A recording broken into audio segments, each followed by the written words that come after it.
Chapter 1. The Desperate Prayer and the Devil's Deal.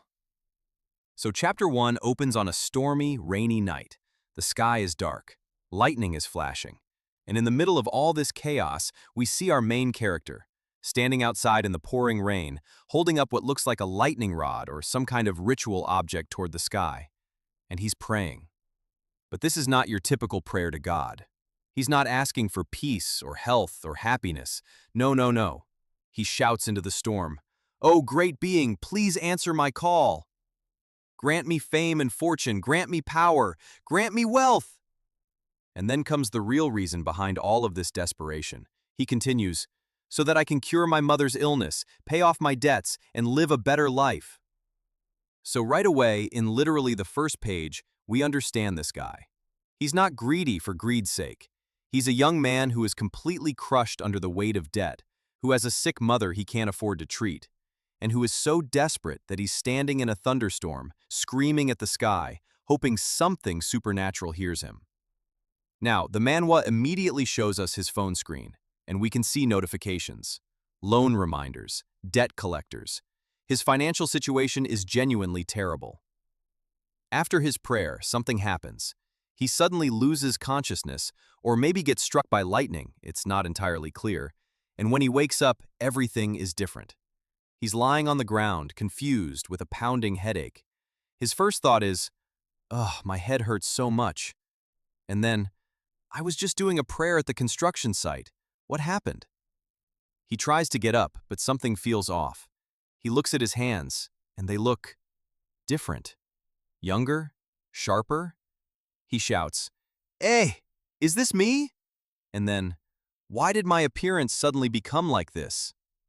So something has definitely changed about him physically. Whether it's a power awakening, a transformation, or something else entirely, we don't know yet. But clearly, his prayer didn't go unanswered. He looks around and sees he's in a completely unfamiliar place. It looks like a city, but the energy around him feels supernatural. There's this giant glowing tree made of light energy in the distance. He says, "My God, where am I?" And then a golden glow appears. A voice speaks to him. "Congratulations, young man." He's confused. He looks around, sees a floating glowing card, like a book or artifact, and the voice continues, "You've successfully summoned me. In return, you can now make 3 wishes." "Any wish is fine." Okay, so now things are getting very interesting. He summons something, and this thing is offering him 3 wishes, like a genie. But our protagonist is sharp. He doesn't just blurt out his wishes, he thinks about it. He notices the entity is small, a little golden creature, and says to himself, "So this is my golden finger?" Golden finger is a manhwa term for a special power or cheat ability. But for a protagonist's golden finger, these numbers are a bit too low. I think it should be there are some things I can wish for. So he's meta about it. He's literally thinking about this like a manhwa protagonist who knows the tropes. 3 wishes feels too limiting. And that's when his brain kicks into gear. He smiles and says, "My first wish is, please help me fulfill 10 more wishes." He wants to use 1 wish to get more wishes. And the golden entity goes quiet for a second. Then its whole appearance shifts. It becomes darker, more sinister. Purple energy crackles. It reveals its true form, a massive, terrifying demonic creature. Huge teeth, dark energy tendrils, glowing red eye. And it says, "I originally thought there was an idiot in front of me, but now it seems like that's not the case." The creature attacks him. Dark lightning crashes. The protagonist gets thrown around, but he stands back up. The demon says, You are a new soul," meaning he's from another world. He's not native to this universe. That's why the demon is reacting differently to him. The demon explains, "Mortal, you are worthy to know of my existence. You only need to channel the spiritual power of this soul, lend me your soul, and just make a wish to me." But then it reveals the catch. His soul has been taken by me, but the body that was originally belonging to someone else is now inhabited by you. So the real original owner of this body, their soul was already taken by the demon. and our protagonist has somehow ended up in that body. This is an isekai transmigration setup, but with a dark twist. And then the demon drops another bomb. Still, the body retains other one's memories, so they are part of you. Meaning, he now has the original person's memories merged with his own. The protagonist thinks, "Holy crap, I can't find anything I can do at all." Fine then, I'll have just one plan. He's going to negotiate. He cites contract law at the demon. Yes, you heard that right. This broke, desperate guy pulls out legal knowledge and starts debating contract law with a demon. He argues, when the terms of a contract is violated by the original creator, Party B is exempt from liability. If you interfere now and are unable to fulfill the promises made, you release me automatically. The demon is genuinely surprised. It says, "Oh, mortal, are you trying to lecture me on rules?" And then it admits, "I know you are a powerful being. You could have simply taken my life, but you didn't. It means you were testing me." The demon confirms, testing for the right candidate. So the entire attack was a test. The demon was filtering candidates. Most people panic. Most people just die or submit. But this guy argued back using contract law in a supernatural realm against a demon lord. The demon asks, "So, do you think you're qualified enough to sign a new contract with me now?" And then it laughs, a huge, terrifying laugh. Ha ha ha ha ha ha ha! Interesting, interesting. You're the first person who dared to negotiate with me. You've piqued my interest, boy. A burning contract appears in front of him. The protagonist thinks, "I've decided." The demon speaks, "If you can grant me one wish, I will bestow upon you new life." He agrees to the terms. And his wish? "I want to make 999 more wishes." 999. He's not asking for money. He's not asking for power directly.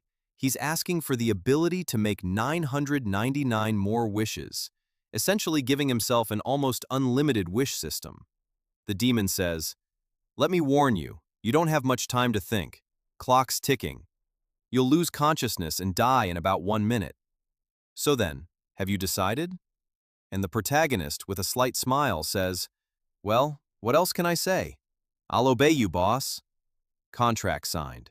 Lightning explodes. The deal is sealed. And just like that, Chapter 1 ends. Chapter 2, New World, Old Problems. Chapter 2 pulls us out of the supernatural and drops us right into reality. Our protagonist wakes up, and he's in an apartment. A messy, beat-up, clearly poor apartment. His first thought, no one should have seen me lying like this, right? Then he thinks about the demon, his new boss, who apparently just dumped him there and disappeared. The demon briefly speaks through its artifact card, "I'll come find you when I need you." And then it's gone.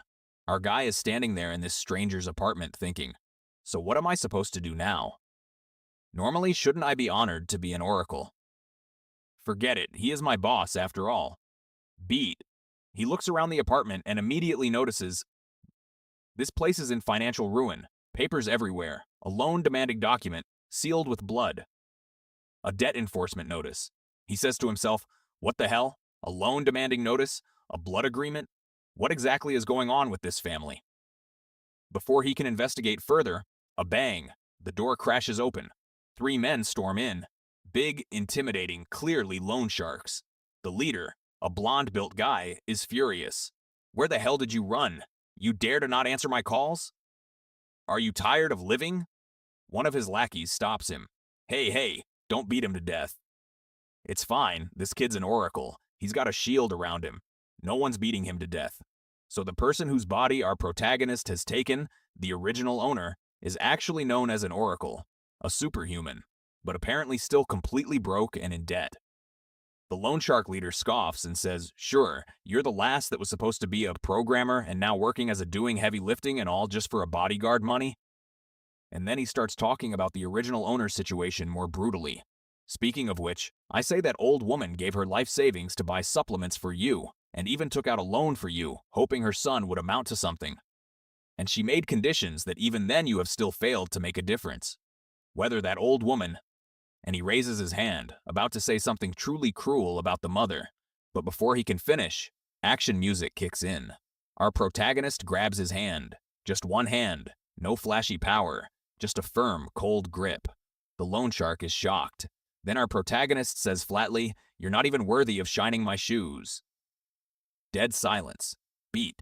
The fight that follows is brutal and fast. The loan shark swings. Our protagonist dodges with perfect clarity. He can see the movements. They're slow to him. Crystal clear. He moves, counters, and in moments, the room is chaos. Loan sharks are flying. Blood is spilling. One bystander watching from outside shouts, "Wasn't that kid supposed to be the one flying over?" No, something's wrong. This kid has broken through to the star level. Nefa, pause for explanation. Okay, quick world-building note here. In this world, oracles have power levels measured in stages and star levels. Breaking through is a significant leap in power, and apparently, the original body already had some power, but it wasn't being fully utilized. Now, with our protagonist inside and the demon contract active, that power has exploded. Back to action. Lightning crackles around him. His eyes glow electric blue. He tells the remaining loan shark leader, who is now begging on the floor, "Tell him. I'll pay off the debt. Tell him not to bother me. Take the others and scram." "Yes, yes." The guy scrambles away. Our protagonist stands alone in the wrecked apartment. He speaks to the demon's card. "You're finding me a boss, but your mortal is quite something." The demon replies, "How can you only use me when there is no other choice? Just how I might help as an intermediary." It suggests, "What are you thinking about using demon power for? Something like becoming a rich immortal?" He asks, "So there's no benefit at all for me working for you?" The demon replies, "Getting everything else aside, attending to the bond, if you could become rich enough, I would become easier to fulfill your wishes. Don't worry, I'll give you a helpful reward. But I haven't quite decided what it will be. But it isn't something you'd be unable to handle, unless you want to die easier." He agrees. "All right then." The demon then reveals something surprising. But this kid really did surprise me. Not only was the power he absorbed beyond my expectations, but his control over it was also quite stable. Could it be? Is this kid my destiny point? Interesting. The demon thinks this guy might be something special. Maybe a chosen one in a cosmic sense, but it's keeping that to itself for now. Scene transition. Then, the demon asks, "So have you decided on your second wish?" He replies, "What? You're telling me I can only wish about it?" Demon, "Your second wish. Name it. You only have a few wishes, right?" He says, "Who cares? Just do whatever you want." Then he looks at the original owner's phone. He goes through the messages, the contacts, the texts, and he notices every single message is about debts. Loan reminders, online lending apps, no family messages, no friends. He thinks, this guy's messages are all about debts and online lending apps. Being an oracle is really that expensive? Not a single text about family. And then a notification pops up. "Mom is in the hospital. Come immediately." His face changes. Emotional music. He runs. Chapter 3. Mom, the school, and the world. He arrives at the hospital. He walks in, looks around, and finds her. A woman lying in a hospital bed. She looks frail, weak, completely different from what he imagined. He thinks, the atmosphere is not Japanese. But they said it would never be. Anyone would be happy of such a family who was overlooked. She should be my older sister. This one on the bed is. He goes closer and sees a young woman also in the room, who turns to him with immediate fury. She yells at him, "Brother, we work ourselves to the bone trying to pay off your debts, working until we collapse. Why? Why can't you even come to see her? She gave you everything. She gave our families everything. She filled up debt with entire kilograms. Mom almost died, do you know that?" Heavy beat. Our protagonist stands there, quiet, still. He says nothing. Because what is there to say? He's not the real son. He's not the person who caused all this pain. But he's now in that person's body, looking at this devastated sister, at this broken mother in a hospital bed. He thinks to himself, remembering the merged memories now in his mind. He sees a flashback. A young boy sitting with his mother crying, "Xiao Chen, you want to give up on being an oracle?" I don't want to work so hard anymore. The mother gentle, kind, resting a hand on the child's head. "Xiao Chen, it's okay. Even if the sky falls, Mom can hold it up. So you need to believe in yourself more." Pause. And then back to the present. The original body's memories are merging into him. He's experiencing the emotions, the guilt, the love this family had. A middle-aged man appears in the hospital room, turns out to be an uncle-type figure. He says coldly, "Nephew, Xiaochen, your mom and I are tired. I need half a month's worth of expenses for you. From now on, it has nothing to do with you. Not your debt will be repaid by someone else. It has nothing to do with an outsider. From now on, we have no more ties." Heavy silence. They're cutting him off. The original owner, Zhou Chen, had become such a burden that even his own family is walking away. Our protagonist just nods, says nothing, walks out. Outside the hospital, night. The demon's card floats beside him. "I sense your anxiety." "Did that human woman's words really hit you that hard?" He replies quietly, "She's not a job holder to you, is she? What's more, she isn't even your past lover. Demon, I didn't expect you to be able to comfort people." He says, "I'm fine. She just reminded me of the past. Back then I was like this too, wanting to say something but unable to utter a single word." Beat. Then he looks up at the demon. "You said that as long as I become stronger, you'd help me get stronger, right?" He pulls his hood up. "As long as I become strong enough, I can make up for all of this, right?" The demon responds, "Of course, provided you can demonstrate me upon your life." And then softly, "Don't disappoint me, kid." Scene transition, thus daytime. Chapter 3 shifts us to a new setting, a school, specifically the Light Academy, an elite oracle training institution.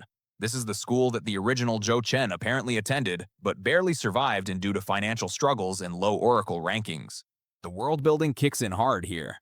In this world, humans who become oracles take special supplements.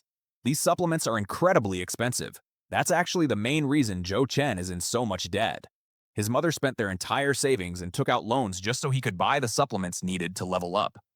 The Oracle power system works on levels. E level, lowest, regular people basically. D level, C level, B level, A level, S level, the absolute elite, basically gods among men. And within each level, there are stages, like first stage, second stage, third stage. The higher your level, the more physically powerful you are. Strength, speed, perception, all enhanced. Back to school scene. At school, Zhou Chen. I'm now controlled by our protagonist, Briketi Perikin, draws immediate attention. A classmate approaches. "Zhou Chen, are you awake? It's only 5 a.m. in the morning." His response is calm, unbothered.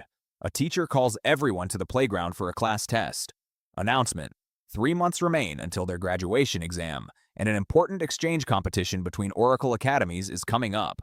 The person with top result in the exchange competition, the school will give them specially prepared A-grade primary supplements. Murmur in class, A-grade supplements. That's huge. That could change someone's power level dramatically. Another student, built, arrogant, struts forward during the test. He does pull-ups, going up to 49, 50 reps with glowing power bursting from him. He's a show-off. Clearly thinks he's the best. Enter Liu Tiantian. A girl, Liu Tiantian, approaches Zhou Chen. She's clearly a class leader type. Smart glasses, friendly energy. She says, "Zhou Chen, have you heard about the test? You suddenly went awake so many times. I thought something happened to you." He just gives her a polite, distant reply. She says, "Zhou Chen, do be careful first." Then the teacher calls out, "Last one, Zhou Chen." He walks to the test station. Music builds. He wraps a special bracelet around his wrist, the Oracle test bracelet. It measures strength output. He clenches his fist, and suddenly, his body reacts. Lightning crackles from the bracelet. Blue energy surges, plus 20 kilograms, plus 50 kilograms, plus 80 kilograms, plus 100 kilograms. The numbers keep climbing. Max. The bracelet hits its limit. The crowd goes silent. Then everyone erupts. Isn't that Zhou Chen who is doing the test? So fierce. That guy just did almost 200 in one go. Wasn't it hard for him to even do 50 before? Holy crap, that's almost at the level of E2, right? I've seen the test for the level 2 students in the exchange competition. If he keeps progressing, he's definitely reaching level 2. The teacher's reaction. The PE teacher, whose name is Tian Zhijia, an E-level 5th stage oracle, is furious. Not impressed. Furious. Because earlier, he had been selling supplements to students as a side hustle. And Zhou Chen, the poor kid, didn't buy a single bottle, but somehow showed better results than everyone who did buy. The teacher thinks, does this kid mean he's confident enough that he can pass without my supplements? Perfect. I'll prepare some things to make him fail, just as a warning to the others. This teacher is corrupt, greedy, and now he has a grudge against Zhou Chen. Chapter 3 ends on a tense note. Chapter 4. The Principal's Offer and the Power Test. Chapter 4 opens with Zhou Chen being called to the principal's office. He walks down the school corridors, slightly anxious. He doesn't know what this is about. And then, outside the office door, he feels something. A warmth. A glow. He reaches into his pocket, and the demon's card is glowing, flickering with fire. What is this? The card speaks. This is the Oracle demon that triggers a wish. It seems there's something coming. A wish nearby. Do you really have to complete the mission right now? The demon says completing a wish mission here could unlock rewards for Zhou Chen, but Zhou Chen isn't sure. He puts the card away and enters the office, principal's office. Inside sits the principal, a serious, distinguished man. Also present, the PE teacher, Tian Zhijia. The principal looks at Zhou Chen carefully and says, "Zhou Chen, is that right? Your physical fitness report doesn't even come close to level 2 standards. As for skipping classes, failing to listen to teachers, as I can understand that. But some of the most important things to you as an oracle are..." And then the principal drops the bombshell. It's money. "So I believe you should give up being an oracle." Dead silence. The principal is straight up telling a student to quit. Not because of talent. Zhou Chen just proved he has more than enough talent, but because the school is under financial pressure. The principal explains, "Do you know how hard it is for schools like ours, overlooked and without enough resources to become a level 3 participant in competitions? The elite class guardian supplements are barely enough to support even a level 2 standard. There are left in the exchange competition. We are going to find a level 3 student." The demon card stirs. And while this conversation happens, the demon card in Zhou Chen's pocket keeps glowing. A wish mission is available, right now, in this very room. Zhou Chen activates it quietly. The contract fires. Now, a new wish is being triggered. The contractor grants the contracts a reward, the wisdom power, from the contractor at every time, all the corresponding wish, and the responsibility of the contractor. Accepted. Power surge. Zhou Chen shakes hands with the principal as part of the deal, and in that moment, he absorbs power from him. The principal is a high-level oracle, and Zhou Chen just quietly drained some of that power through the demon contract handshake. His level jumps again. The principal looks confused for a second. Something felt off, but he can't place it. He's now level 4. Zhou Chen's power has quietly jumped to level 4, higher than anyone in the school. The negotiation. Now Zhou Chen lays out his terms. "Principal, what if I can't? But tell me the reason I should leave the school." The demon helps him understand the situation fully now, and Zhou Chen makes a calculated offer. "If I manage to be an outstanding representative at the city's exchange competition, you'll let me stay." The principal and teacher exchange glances. The teacher is clearly trying to get Zhou Chen expelled, but the principal, a more calculating man, sees potential. He says, "If a student at an outstanding level at the city elite class tournament comes to represent us..." I could not imagine something like that happening at this school. But there's a student who could be outstanding enough to become a level 3 student in the future. He means Zhou Chen. The teacher protests, "But there's no precedent. I don't think anyone handles to be in this class." The principal waves him off. Then a class rep, Liu Tiantian, pokes her head in. She's been eavesdropping. "Zhou Chen, I nearly wanted to follow the elder Sisju to come and change your clothes and carry you." She's worried about him. She's loyal and kind, clearly a friendly face in this world. Zhou Chen gets his deal confirmed. He'll compete in the tournament, and in return he gets to stay in school and gets free supplements. He leaves with a quiet satisfaction. Night. His room. Zhou Chen lies in bed, staring at the ceiling, thinking, "I know I'm not dumb enough to think I can win the tournament just by relying on Power Borrow." The demon's Power Borrow ability is temporary. He absorbed strength from the principal, but that won't last forever. He continues, "Either way, I avoided expulsion and I got free supplements. At least things are better than they started. And leveling up. I'll take that one step at a time." But then he looks at his phone. A notification pops up. "Repayment due in 5 days." He stares at it, but the real issue now is this. "I need to figure out a way to make some money." End of Chapter 4. Chapter 5. The tournament deal and what comes next. Chapter 5 picks up right where we left off, with Zhou Chen trying to figure out his next move. The demon communicates with him again about the wish system. The demon explains, "That's right. I heard that you don't want to be a participant in the exchange competition, but don't change your mind." Zhou Chen thinks it through. "Okay, I get it. The way I approach every future situation. It's better to take the best chance to draw on my situation first." Then a critical revelation comes. Zhou Chen figures out something about the wish system. The demon mentions, "There's something I should tell you. The only way for me to increase the limits of the contract wish powers at all times to get an immediate deal is at the E level. At least, you could get an immediate deal at that level, but right now you can't absorb more power from me. That means..." Zhou Chen's brain clicks. That means there's no one above level E2 who gets an immediate deal at the same time? In other words, if at A level I could absorb an immediate wish power in a day, many more times than now, the demon confirms I will hopefully be clear. So the higher Zhou Chen's oracle level gets, the more times per day he can activate power borrow from others, essentially draining power from high-level oracles through his demon contract. This is his actual cheat ability, not raw power, but the ability to steal power temporarily and grow faster. Back to the school negotiation follow-up. A nightclub, fancy, elite. Two powerful men sit in a VIP booth, surrounded by women, expensive drinks. One of them receives a report from a lackey. "Boss, the debt recovery organization and people are trying to get someone for backstabbing you. There are of these people made a quick back." The boss responds, "I remember there should still be a level 3 zone for the first collection. This few backstabs made for backstabs and they're trying to leave me for losses. Just follow the rules." Then another man, refined, suit-wearing, adds, "Yes, I will assure them, but this situation is a bit special. Among these people are dealers in apprentice level 1 oracle apprentices to the job who delayed them. Boss, who?" The refined man slides a photo across the table. It's Zhou Chen.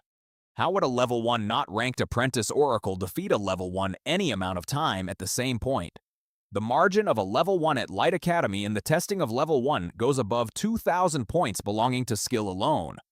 This kid's talent is very close to being level 2. The boss looks at the photo. "Yes, I'm telling you he's quite interesting." He grins. "Keep a closer eye on him. We can't waste such talent." Cut to Zhou Chen's room, same night. Zhou Chen is talking to the demon again. "Boss, I'll become an outstanding person and help as many people as possible, but on my terms." The demon chuckles. "Of course, provided you can demonstrate me upon your value." Zhou Chen closes his eyes. He knows what's ahead. A loan repayment due in 5 days. A tournament that could change everything. A corrupt teacher actively trying to destroy him. A mysterious organization watching him from the shadows. His sister who hates him. His mother who doesn't know the real him, and 998 more wishes still left to use. He takes a breath. And leveling up. I'll take that one step at a time. Chapter 5, End.